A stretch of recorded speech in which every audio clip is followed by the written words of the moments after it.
Brothers and sisters, pro-life leader Frank Pavone here. Welcome to my daily diary segment where I tell you what I did each day as an exercise in transparency, accountability, but most of all, celebration of the great work that the Lord continues to let me do full-time for the protection of the unborn.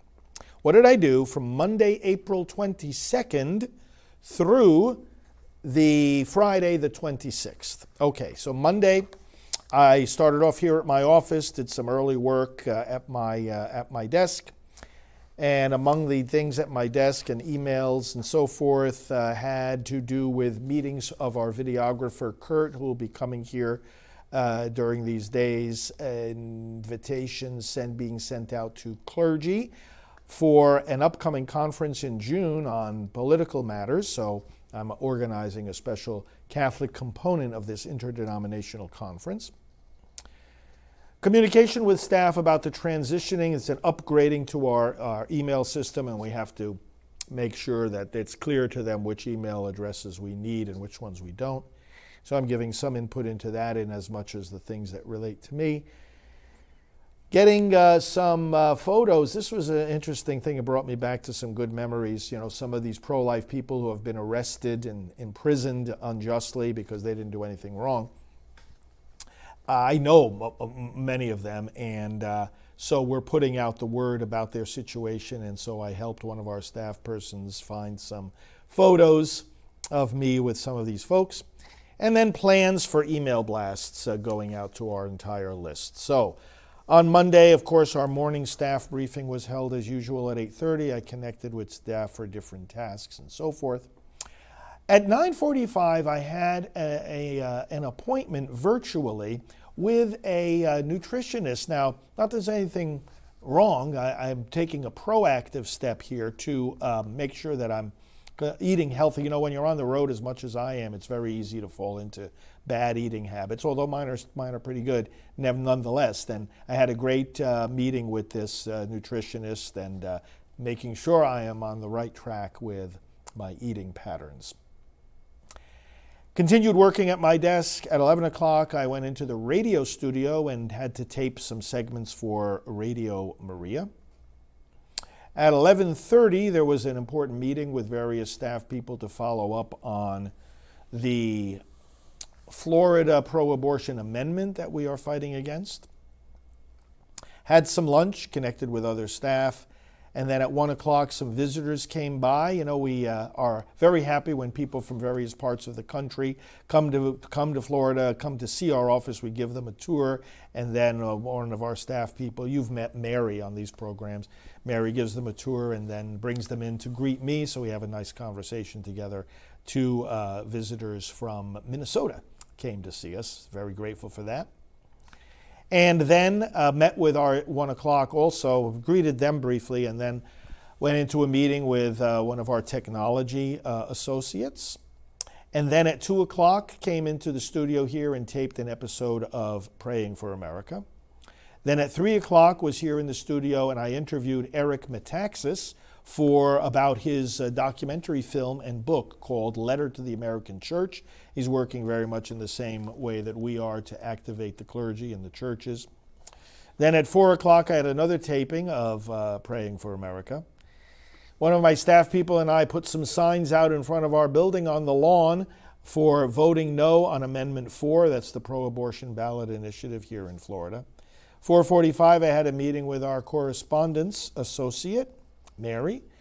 And then at 5:15, a meeting with our video technician, Neil, to get some things together for all of that.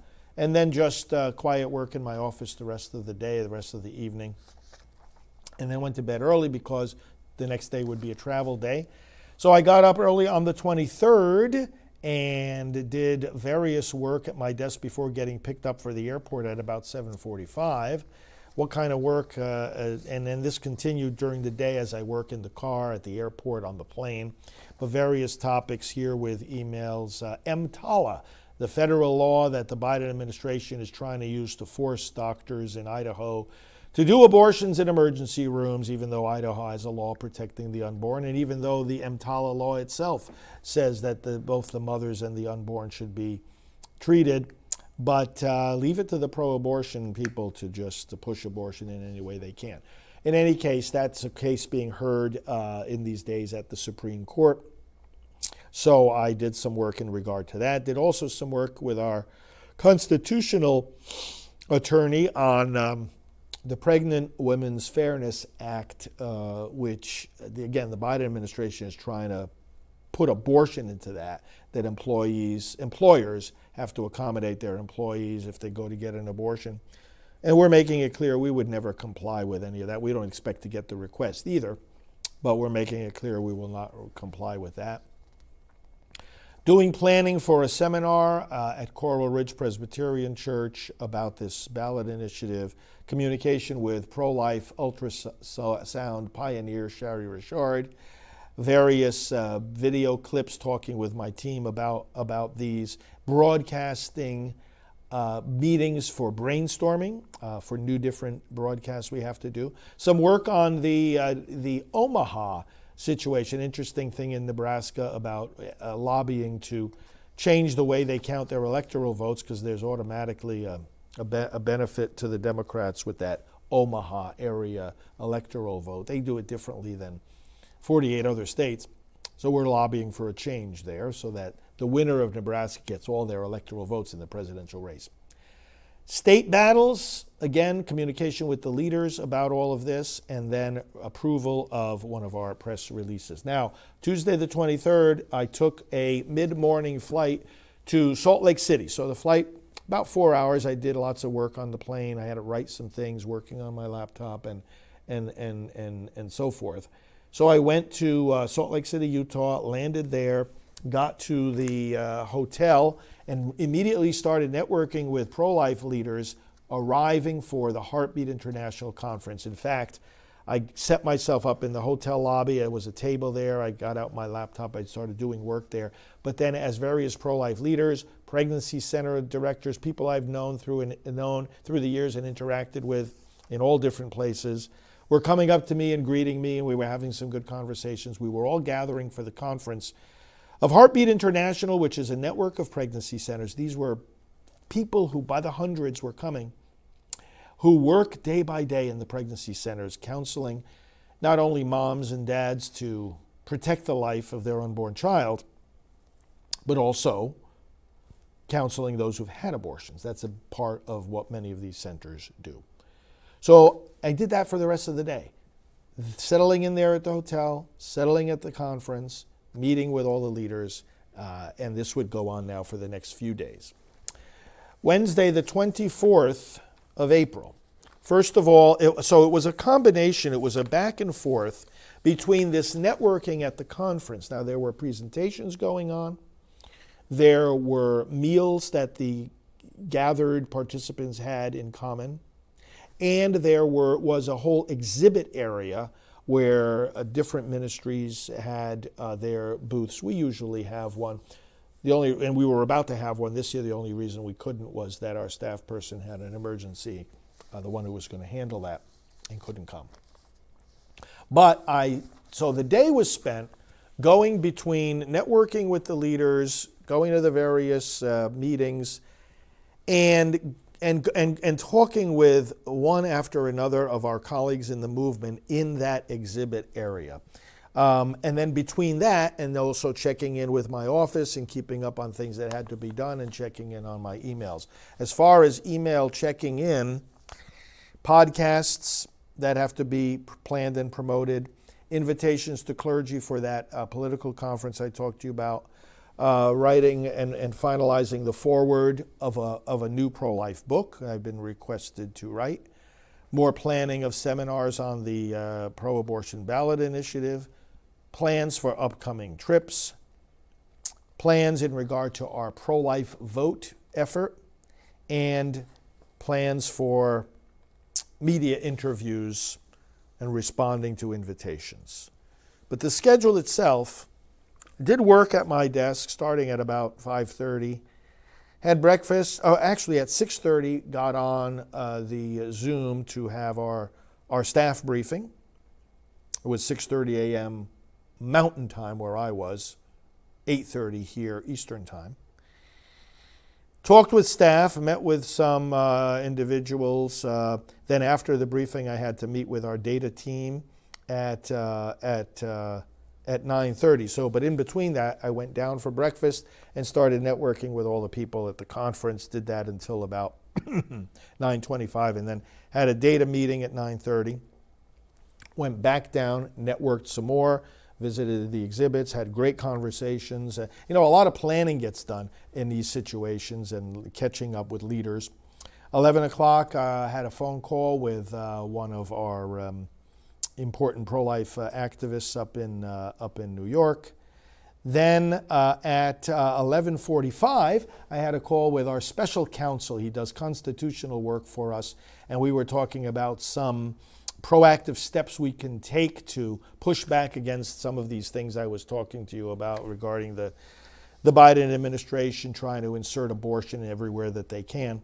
So I had a good talk about some constitutional challenges to these pro-abortion ballot initiatives. So I had about a 45-minute call with our constitutional attorney. And then right there it was 11:45 to 12:30, and right there at 12:30 I had a lunch meeting with someone who does international pro-life work and great work, working like we do with pastors and activating and mobilizing churches. So I had a good lunch meeting with him. Then continued networking at the conference. 3 p.m. Went back to my room because I had a call together with our executive director and our videographer who was visiting our headquarters and working with our staff. And so I caught up with them. And we had an update meeting, and then I went back down, continued to network at the conference for a long time, and then there was a special dinner with everyone together and a keynote address at the dinner. So that concluded the evening. Thursday, the 25th of April, more full day of this conference of Heartbeat International in Salt Lake City. Among the things I had to do, going occasionally to my desk and my laptop, more work against this Amendment 4 in Florida, work in terms of our FOIA request, Freedom of Information Act, that we asked the FBI what's going on with this spying on Catholics, and I had talked to you about that before. So I did some more work on that, approval and work on our travelogue. That is the newsletter we send out about our travels every other month. Giving approvals to emails and to appeal letters going out from Priests for Life, and also communicating with pro-life leaders about different committees, standing committees that we have as part of our Leading the Leaders. So what we did therefore on Thursday the 25th was started out with some of these communications early in the morning. At 6:30, had the briefing with our staff on Zoom. Then continued with talking with various staff members after that. Went down for breakfast, started networking with all the conference attendees, greeting them in the exhibit area, talking to them in the hallways, etc. Went back up to my room. There was a 9 a.m. meeting with several pro-life leaders who agreed to be part of a marketing team. So coming up with good marketing to fight these ballot initiatives.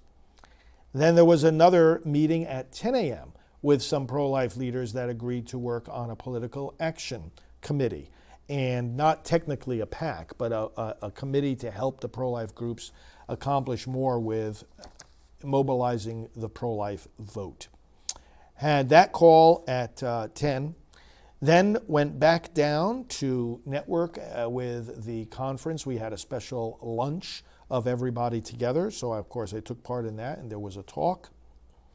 Then I had to go back up at 2 o'clock to my room because we had a conference call with our media firm, as we do regularly, to make plans to get the pro-life message into more media. I did that at 2. That lasted about a half hour. Went back down, did some more networking with the conference, came back up, had a 4:30 Zoom call with pro-life leaders in Florida, and coordinated through Florida Right to Life and working against this ballot initiative once again. So met with them, shared ideas with them, led them in a closing prayer. That was at 4:30. Then I went back down, did some more networking, And then dinner was on our own that night, and I had to catch up on more work at my desk. So I just had dinner myself there, and while finishing that work. And then Friday the 26th, finally, last day of the conference, had to do some emails and started out nice and early in the morning, about 5:30. State leaders, communication with them, tasks for my staff, gathering and sending over to the staff for publication on our website and our social media, some photos from the conference that I've been at and identifying the people in the photos. Approving mailings going out for prospecting, that is getting new supporters. Worked on an article for lifenews.com about the Heartbeat Conference, and also did some planning for the National Pro-Life Religious Council board meeting. Now, these kind of email tasks took place at various points throughout the day. But what happened in the meantime, again, 6:30 in the morning, I was on the briefing with our staff. And then, following that, had breakfast, began very, very intensive and fruitful networking, a lot of substantial meetings with pro-life leaders of various groups about collaboration that we have with them. Literally, one after another, right up until the time that I had to go back up to my room and jump on a 10 a.m. Zoom call with a pro-life leader who is doing a lot of work with the different states that have these pro-abortion ballot initiatives, and I was strategizing with him about networking these leaders more effectively. So we had that meeting. And then at 11 o'clock, I had an interview with a reporter who wanted to know more about in vitro fertilization and the relationship between that and the church and the pro-life movement. So that was a good, I think, 30 to 40 minute call with that reporter.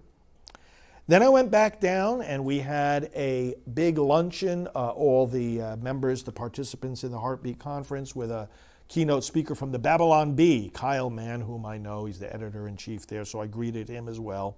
He gave a very good talk. And then I just networked for the next couple of hours before I had to leave for the airport. Very important meetings with people like Peggy Hartshorn, who was the chairman of the board of Heartbeat International, Dinah Monahan, whose mom invented the Precious Feet pin, and she was there. She's been a friend for decades. Lots of important meetings and conversations and discussions right up until 3 o'clock, which is when I left for the airport. I worked at the airport on this article for lifenews.com about the Heartbeat Conference, got that just about ready to send, and then continued working on the plane as I flew back from Salt Lake City to Orlando, again, about a 4-hour flight.